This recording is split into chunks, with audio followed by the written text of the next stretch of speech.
Selamat pagi, selamat datang di podcast Luduk Belajar dan Duduk Bareng Kelola Usaha Desa. Hari ini kita akan membahas tentang desa, di mana desa sekarang menjadi subjek pembangunan. Seperti nawacita Presiden Joko Widodo bahwa membangun Indonesia dari pinggiran. Hari ini karena temanya desa, hari ini telah hadir bersama saya Kepala Dinas Pemberdayaan Masyarakat dan Pemerintahan Desa Kabupaten Kediri. Selamat datang Pak Agus. Ya, alhamdulillah. Ya, berbicara tentang desa, membangun desa dari pinggiran.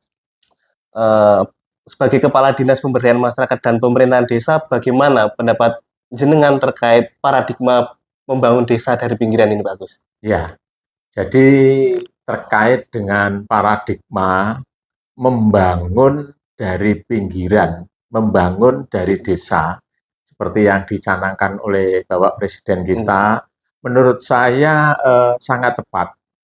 Karena apa? Hampir 90% penduduk Indonesia ini adalah berada di desa dan bermata pencaharian di desa. Makanya itu kalau ada pemikiran pembangunan harus dimulai dari desa, itu suatu hal yang sangat tepat menurut saya. Ini ketika jenengan tadi setuju, itu juga ketika saya membaca RPJMD Kabupaten Kediri, Mas Bupati juga fokus sekali untuk membangun dari desa, membangun kemandirian desa. Ini tentunya menjadi tugas berat bagi Kepala Dinas Pemberdayaan Masyarakat dan Pemerintahan Desa Kabupaten Kediri. Terus bagaimana Anda melihat potensi desa di Kabupaten Kediri ini untuk mendorong pembangunan itu? Ya, yang pertama sesuai dengan visi misi Mas Bupati kita, Mas Dito dan Mbak Maria Ulfa, di sana sesuai dengan visi misi khususnya di DPMPD, di sana ada misi yang ke-9 terkait bagaimana meningkatkan kemandirian desa untuk kesejahteraan masyarakat. Kalau melihat potensi yang ada di desa di Kabupaten Kediri, saya rasa potensinya luar biasa. Jadi memang kalau kita berbicara potensi yang ada di desa, yang ada di wilayah Kabupaten Kediri ini sangat luar biasa. Cuma PR kita bagaimana sama-sama kita bisa memaksimalkan, berkolaborasi, memaksimalkan potensi-potensi yang ada di desa, yang insya Allah mudah-mudahan potensi ini bisa dimaksimalkan untuk kesejahteraan masyarakat yang ada di desa. Potensi yang sangat besar itu perlu dimanfaatkan. Betul. Tapi ketika kita melihat data, Pak Gus, ketika kita melihat data, tahun 2021 tingkat kemandirian desa kita hanya 3 desa. Kemudian 2022 naik 7 desa, kemudian naik lagi 30 desa. Tahun 2023 kalau tidak salah ini 50 desa. Ini tentu perlu kerja keras, untuk memaksimalkan itu. Strategi apa yang jenengan pakai atau pemerintah Kabupaten Kediri pakai agar itu tetap terjaga, ritmenya tetap terjaga naik? Terima kasih. Jadi terima kasih Mas Leo, memang benar 2020-2021 kita sesuai dengan indeks desa membangun yang dikeluarkan oleh Kementerian Desa Kementerian Desa, untuk tingkat kemandirian kita ini masih sangat rendah.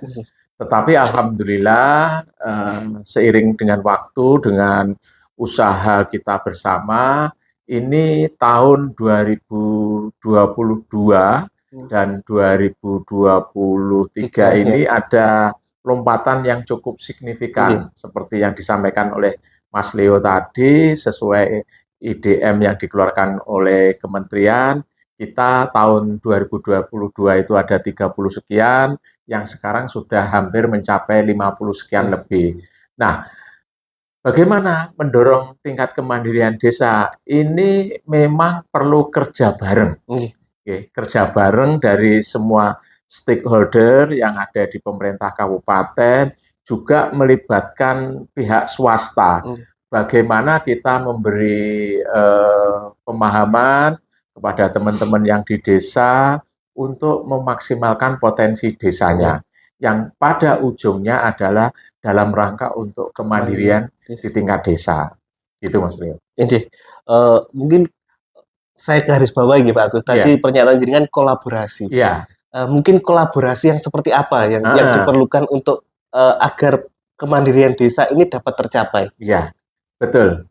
Jadi saya menggagas adanya program namanya Bledug Kelut. Nah, kebetulan di Kabupaten Kediri ini ada ikon Gunung Kelut ya. Tetapi ini adalah tagline kita, program kolaborasi sinergisitas kita secara bersama dengan OPD instansi yang lain. Bahasanya ngeroyok bareng-bareng bagaimana kita melakukan pembinaan kepada desa ini.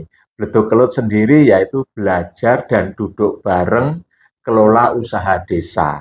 Jadi apa usaha-usaha yang ada di desa, potensi-potensi yang ada di desa, dengan program Bledug Kelut ini kita laksanakan secara bersama-sama. Jadi pelaksanaan pemberdayaan, pelaksanaan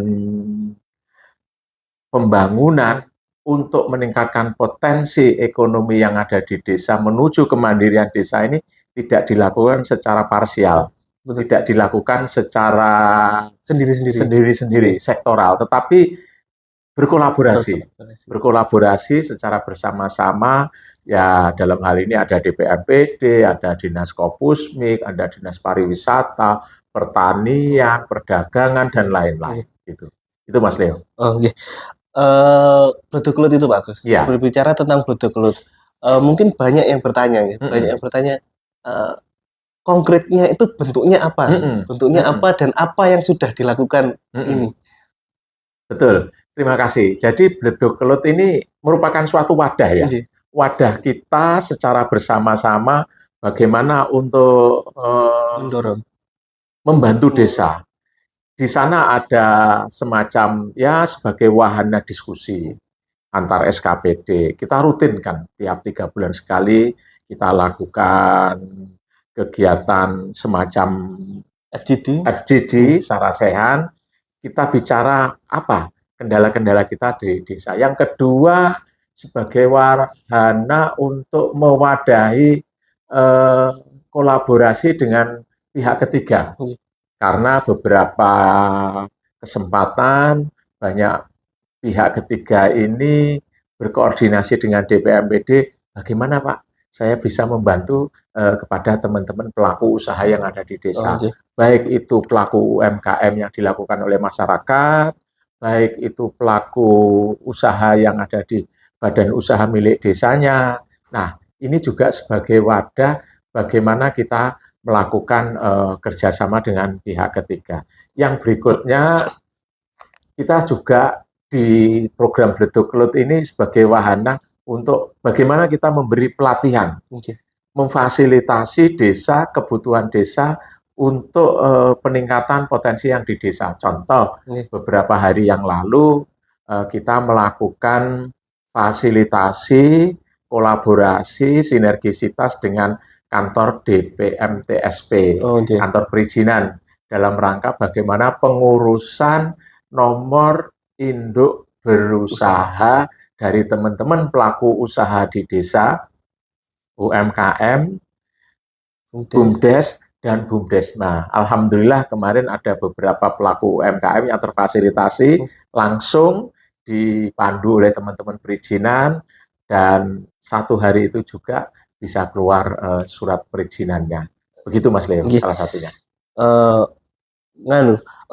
Program ini saya lihat sangat powerful ya Pak, sangat powerful. Karena memang kita melihat pemberdayaan itu memang tidak bisa kita lakukan sendiri. Betul.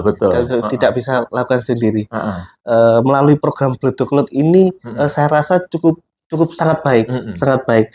Terus bagaimana cara agar program kolaborasi melalui program Bledug Kelut ini dapat terus berjalan, Pak Agus? Ya, yang pertama memang dibutuhkan komitmen ya Nggih. dari semua stakeholder yang ada kaitannya dengan desa ini. Alhamdulillah di Kabupaten Kediri kita sudah ada SK surat keputusan Bupati Nggih. Kediri terkait dengan tim Bledug Lut ini. Nggih. Dengan payung hukum tim Bledug Lut ini, kita juga melakukan adanya surat edaran terkait dengan SOP bagaimana kita melakukan kolaborasi secara bersama-sama untuk peningkatan ekonomi desa ini. Dengan adanya regulasi yang sudah kita buat ini dan komitmen dari teman-teman SKPD secara bersama-sama ngeroyok desa dalam rangka untuk kemandirian desa ini, meningkatkan potensi-potensi di desa ini, harapan kita ini bisa berlangsung secara berkelanjutan. Dan endingnya mudah-mudahan ini ada hasilnya. Ada hasilnya, contohnya ya teman-teman desa ada yang sudah menyampaikan, alhamdulillah kemarin kita fasilitasi. Nanti kita juga mungkin Nun Sewu di Kabupaten Kediri ini sebentar lagi kan ada bandara, Bandara Doho International Airport. Harapan kita agar masyarakat Kabupaten Kediri ini tidak hanya menjadi penonton, juga menjadi pelaku dalam rangka menyambut kehadiran bandara ini. Kita nanti ke depan pelaku usaha yang sudah jalan, kita fasilitasi, kita beri sosialisasi kerjasama dengan instansi yang lain, contoh nanti dengan Bea Cukai, kita sosialisasi bagaimana tata cara ekspor barang. Kebetulan di Kabupaten Kediri potensi yang cukup besar itu ada tanaman hias. Yang kedua ada buah-buahan, ada buah mangga podang, ada buah nanas yang ada di Gunung Kelut. Nanti kita hadirkan narasumber dari kantor Bea dan Cukai, kita hadirkan pelaku-pelaku usaha kita untuk memberi sosialisasi tata cara bagaimana cara mengirim barang ke luar negeri. Ya tentunya lewat kargo, kita kan dekat. Gitu. Itu Mas Leo. Terima kasih Pak Agus. Mungkin memang betul membangun Indonesia itu harus dari pinggiran, harus dari desa. Dan caranya apa? Caranya pemberdayaan masyarakat. Betul. Semoga program Bledug Lut ini terus berlanjut Pak Agus. Siap. Dan memberikan dampak kepada masyarakat, kepada desa, tentunya kepada kemandirian desa. Mungkin sekian perbincangan kita pada pagi hari ini dan sampai jumpa.